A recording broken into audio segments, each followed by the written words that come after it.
Today, we're talking about your multidimensional self, how to access these different parts of you. If you're new to my channel, hi, I'm Mitzi. I am a frequency alchemist, and I have been on my own journey of remembering who I am, and I help others do the same. So, multidimensional self, there's a lot of chatter out there about the different parts of us, the higher self, our future self, quantum self, soul family, soul self, star family, star self, all of these things. What do they mean? This is what I want to talk about today. I want to demystify it, and I want to share my perspective and um, my own experience of how I have come to access different parts of my multidimensional being. So I think the easiest way to go about this is just to come at it from sharing my perspective, how what multidimensional means to me and how I came to view it this way. So for a lot of my life, how I viewed me is all that I thought that there was. This is especially pre-awakening. I thought this, my life, the world around me, this was it. I didn't have any concept of anything more than what I saw in front of me, more than what I saw when I looked in the mirror, more than my day-to-day life, going to work, raising kids, being married. This was it. I also have I was raised in organized religion, and that played a big factor in how I thought this is it. We live this one life, and when we die, we go to either heaven or hell, and that was it. And then my awakening happened. It was 27 years ago, and in an instant, everything shifted. Everybody's awakening story is different. I've heard some really wild stuff. I've heard stories that have happened recent, 5 years ago, 15 years ago, or longer, like me, 27 years ago. It's not the actual act of awakening itself isn't what's key. It's that you are awakening. And it can be instantaneous, like it was with me, or it can be a gradual. And when I say instantaneous for me, yes, there was a moment that everything shifted, but then I've had to do all of the work that came after that for me.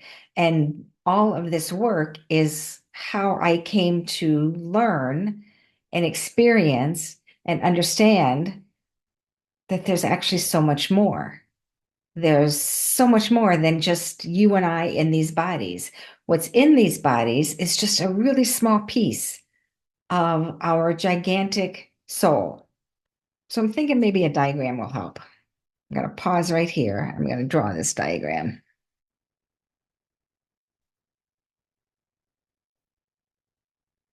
This is my really simplistic diagram. So if we think of this whole circle being the totality of our soul, this little tiny sliver is me on Earth in the present time.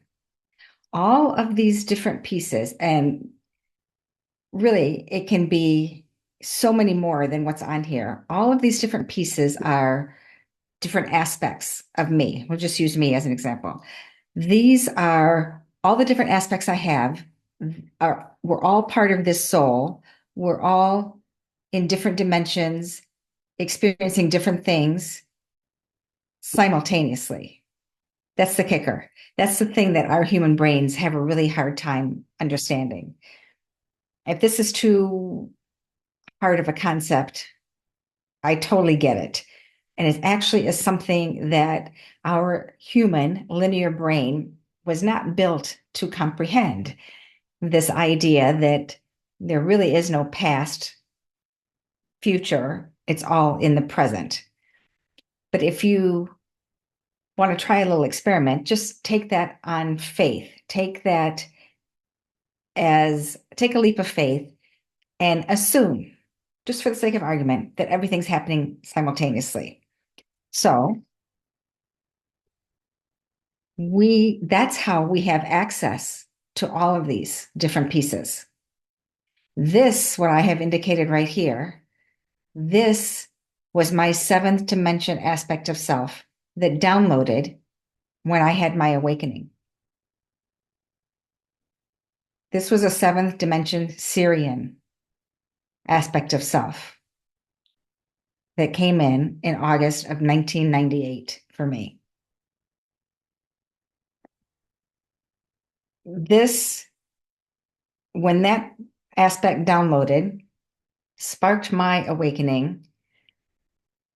The the smaller piece of my soul that originally was birthed here didn't disappear. It just merged with that seventh dimension aspect. So that this part of my soul, who agreed to come incarnate on the planet to be born for this particular journey, could continue experiencing and exploring things now with this expanded awareness in place. Did I know at the time that that was a seventh dimensional aspect of self? No, not a clue. Didn't have a clue what had happened to me. And it took years of continued work in order to unravel all of the pieces and unlock the doors that were just there waiting for me. So when I talk about having access to all of these different parts and pieces, there's a caveat there. It might not be your journey in this lifetime to access the 25th dimensional aspect of you, or to be able to communicate with those other aspects that are in other dimensions, galaxies, other planets, or even other lifetimes on Earth right now. That might not be part of what the soul watching this right now, that might not be part of your journey for that. But we are all here on the planet right now. We are all here as part of this awakening process, this awakening experiment that we all wanted to be a part of. So, as a part of that, I can say with certainty that part of your mission is to remember, is to have access, is to remember the you that is more than just the physical body. It is to remember the wisdom that you already carry within. It is to integrate that and to embody that on the earth plane. So, how do you have access? How do you get access to all of this? I can only speak from my experience. And that is, you have to do the work that clouds the memories, the work that keeps the veil of forgetfulness in place. This has been my experience, and I have seen it in clients that I work with. We all have some version of this. Healing the human pain, healing the lifetimes of trauma, unwinding belief systems that tell us that we can't do this, that tell us that we don't carry the wisdom, that tell us that we can't speak our truth and can't shine our light. And the work is also recognizing where conditioning has entered the picture and then unraveling that so that you are no longer conditioned to think a certain way, act a certain way, limit yourself in a certain way. So what does this work look like? It's different for everybody. But for me, it was healing trauma. It was healing a lot of trauma. And the cool thing about bringing back my diagram, the cool thing about this is here's me in this lifetime on Earth. And say there's a bunch of other little me's here. We'll just draw these as these little lines. And these are a bunch of other me's on the planet right now. When I do the work of healing my trauma, healing my limiting beliefs that said I was less than, that said I wasn't good enough, that said there were things wrong with me, that I would never amount to anything, that said I couldn't show my weird, nerdy, galactic loving self to the world. When I heal all of those in this little lifetime, it filters out to all lifetimes, all parts and pieces of my soul feel the ripple effects. So you may have heard the idea that when we do our healing, it travels forward and it travels back. How does that happen? This is how it happens. And if you understand that there is no past or future, it's only now. So there are lifetimes, I'm living lifetimes. Part of my soul is living lifetimes in other bodies, other lives. And when I have, over these 27 years, doing all the work that I've done, I feel it in my life, but because we're all connected, they also feel it. They also benefit from that. It does not work negatively. It doesn't, or the reverse of that doesn't work. In other words, if I have something traumatic happen in this life, they're not going to feel it. That's not how it works. But when I'm consciously approaching the inner work, shadow work, some people call it, when I'm consciously doing that work, that is the benefit of that ripples out. And that's how they impact all the lives and they all feel it. So that's how that mechanism works. So healing is actually the only way that you can have access to the multidimensional aspects of self. Why? Because until you heal those things, you're carrying that trauma, the belief systems, the conditioning, the wounding in your field. And I draw another diagram. If this is my field, I'm right here. All of this wounding, pain, trauma, the belief systems that say there's only one life, the belief systems that say extraterrestrials aren't real, fairies aren't real, dragons aren't real, the conditioning that says I am not strong enough to do this on my own, or the conditioning that says I'm not good enough and I will always be betrayed, or the belief systems that say I'm damaged because of the trauma I've experienced, or I can never be whole because I have experienced all this trauma. These are all things that are vibrating in my field.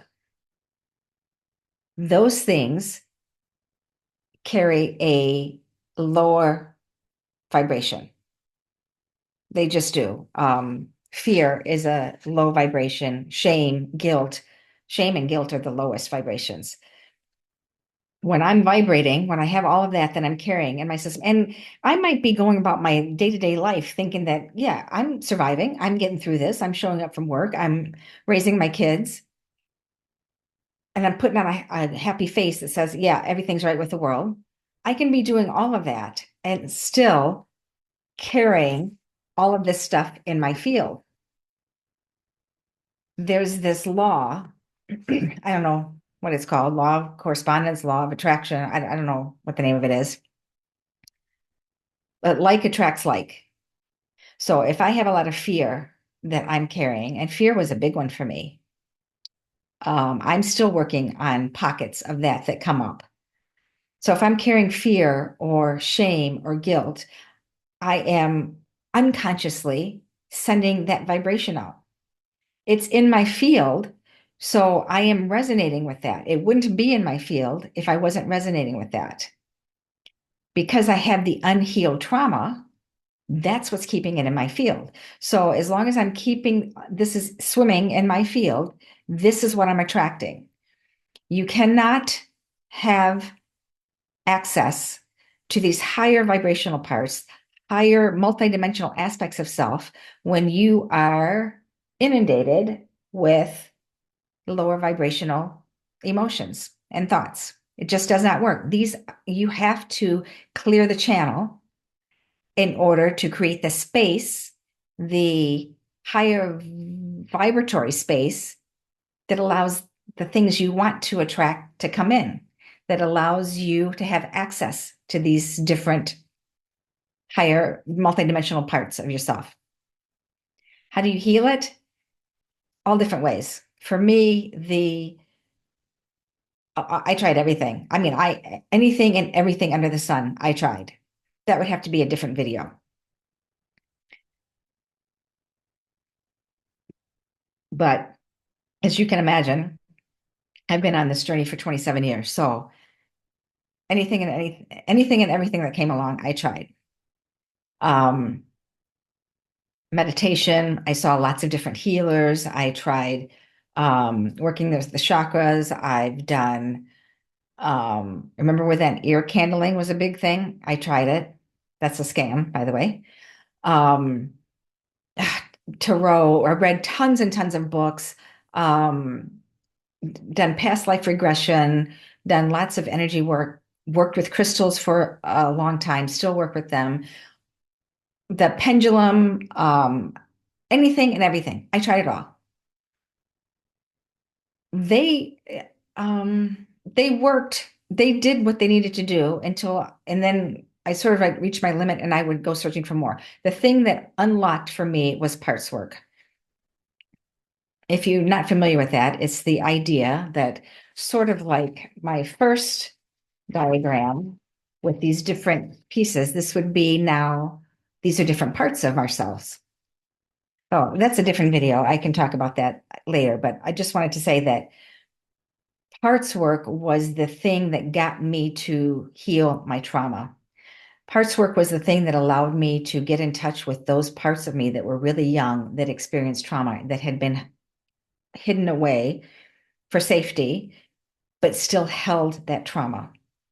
Parts work allowed me to understand, to have access to the different parts of myself, my human self, the human essence that makes up this in this body, that gave me access to those parts that were really angry. There was a protector part that felt, it was a he, felt he had to keep us safe from the trauma that we had experienced. So doing all of this work was what allowed me to release these lower vibrational emotions from my system, layer by layer. And there were so many layers.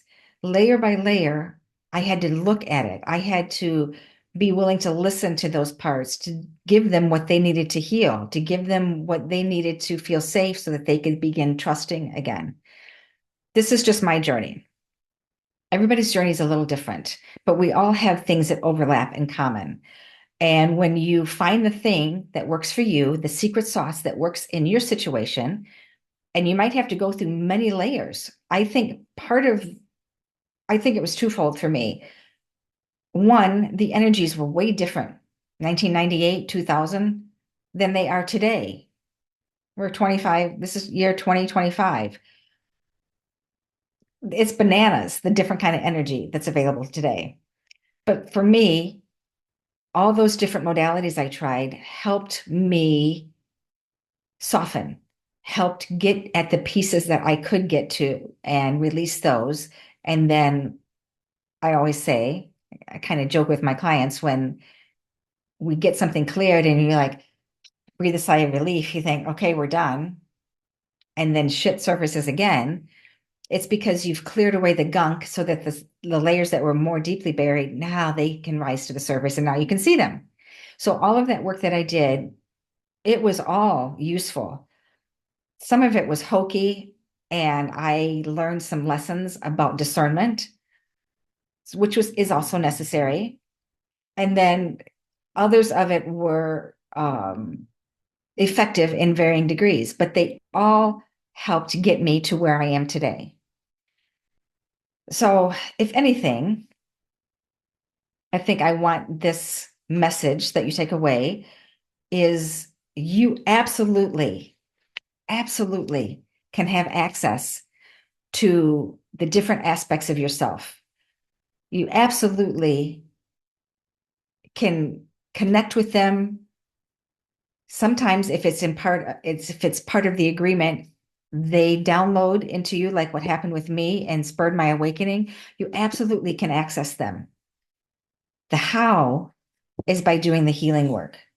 The how is by allowing your intuition to lead you. If you feel drawn to speak to someone, to read a certain book, to walk into a specific store, to pick up a specific crystal, follow that.